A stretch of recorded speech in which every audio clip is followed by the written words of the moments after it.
જય શ્રી કૃષ્ણ મિત્રો. જ્યારે પણ તમે સાઉથ ઇન્ડિયન રેસ્ટોરન્ટમાં જાઓ છો તો એક એવો મસાલો તો તમે ટેસ્ટ કર્યો જ હશે જે પોડી મસાલા ઇડલી કે મિલગાઈ ઢોસા કે એવી કોઈ પણ સાઉથ ઇન્ડિયન ડિશમાં હોય જ છે, અને તે છે પોડી મસાલા, જેને ગન પાવડર કે મિલગાઈ પોડી પણ કહે છે. તો ઓથેન્ટિક રીતે આ પોડી મસાલાની રેસીપી આપણે જોઈ લઈએ. તેના માટે અડધો કપ ચણાની દાળ આપણે પેનમાં શેકવાની છે. ફ્લેમને મીડિયમ ટુ લો જ રાખવાની છે અને આને લગભગ 2 મિનિટ માટે શેકીશું. અને હવે આમાં 1/4 કપ અડદની દાળ ઉમેરીશું. તો આ બધી વસ્તુ શેકતી વખતે આપણે થોડી વારના અંતરે દરેક વસ્તુ ઉમેરવાના છીએ, કેમ કે દરેક વસ્તુને શેકાતા અલગ અલગ સમય લાગે છે. હવે 1 મોટી ચમચી ભરીને તલ ઉમેરી દઈશું અને તેને પણ શેકી લઈશું. હવે 1 મિનિટમાં તલ શેકાઈ જાય એટલે આમાં આપણે 2 મોટી ચમચી જેટલા સિંગદાણા ઉમેરવાના છે. તો મારી પાસે આ રીતે ફોતરા વગરના સિંગદાણા હતા એટલે તે એડ કરી રહી છું. તમે આમાં ફોતરાવાળા સિંગદાણા પણ લઈ શકો છો. અને તેટલા જ પ્રમાણમાં દાળિયાની દાળ પણ ઉમેરીશું. અને ફરીથી લગભગ 2 થી 2.5 મિનિટ માટે બધી વસ્તુને શેકી લઈએ. તો તમે જોઈ શકો છો કે આનો એકદમ જ કલર ચેન્જ નથી થયો, પણ બધી વસ્તુ સરસ રીતે શેકાઈ તો ગઈ છે. એટલે હવે આ બધી વસ્તુને એક પ્લેટમાં કાઢીને ઠંડી કરવા માટે રાખી દઈશું. તો આ ઠંડુ થાય છે ત્યાં સુધી આપણે બીજી વસ્તુઓ જે આમાં ઉમેરવાની છે તે પણ શેકી લઈએ. તો હવે આપણે એ જ પેનમાં લઈ લઈશું અડધો કપ નાળિયેરનું છીણ. તો આ ઝીણું નાળિયેરનું છીણ છે. આની જગ્યાએ મોટું છીણ પણ લઈ શકો છો, અથવા તો સૂકા કોપરાને નાના પીસમાં કટ કરીને તેને પણ શેકી શકો છો.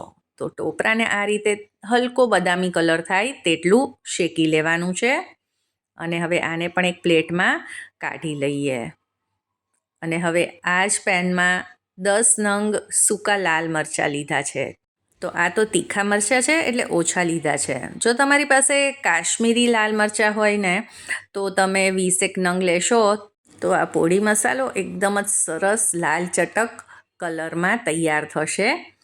હવે આ મરચાં શેકાઈ જાય એટલે તેને પણ આપણે ઠંડા કરી લઈશું. અને પછી મિક્સર જારમાં સૌથી પહેલાં આ મરચાંને પીસી લેવાના છે.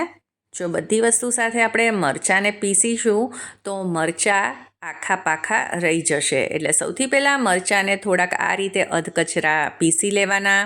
પછી હવે આમાં જ આપણે આ ટોપરાનું છીણ ઉમેરી દઈશું અને આ દાળ બધી જે શેકીને રાખી છે તે પણ ઉમેરી દઈએ. હવે આપણે આમાં અડધી ચમચી હિંગ નાખીશું. હિંગ તો અચૂકથી નાખજો, ખૂબ જ સરસ આમાં ટેસ્ટ આવે છે. અને 1 ચમચી મીઠું. અને હવે આ બધી વસ્તુને સરસ રીતે પીસી લઈશું. અલગ અલગ જગ્યાએ આ પોડી મસાલો અલગ અલગ રીતે બનાવવામાં આવે છે. અમુક જગ્યાએ અમુક વસ્તુ ઉમેરવામાં આવે છે તો અમુક જગ્યાએ નથી ઉમેરવામાં આવતી.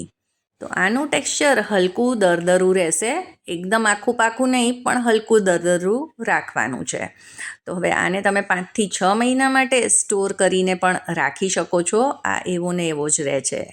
હવે આજે આપણે આ પોડી મસાલા ઇડલી આમાંથી તૈયાર કરી લઈએ.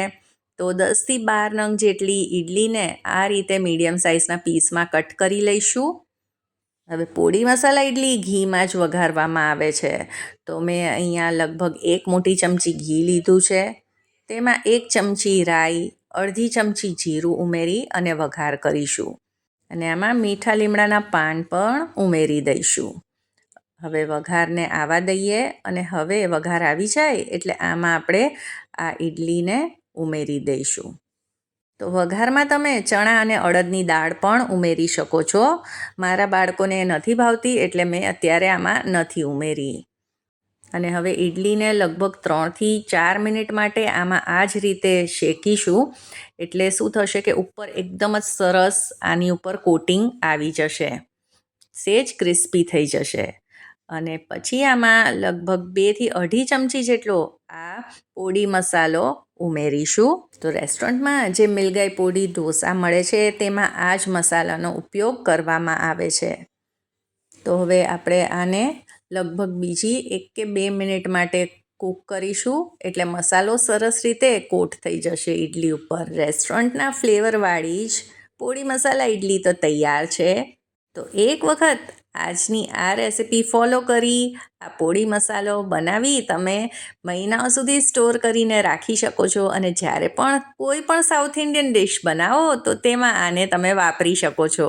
તો આજની આ રેસિપી જો તમને થોડીક પણ પસંદ આવી હોય તો તેને લાઈક કરજો, શેર કરજો અને ચાર્મિસ ગુજરાતી રસોઈને સબસ્ક્રાઈબ કરજો.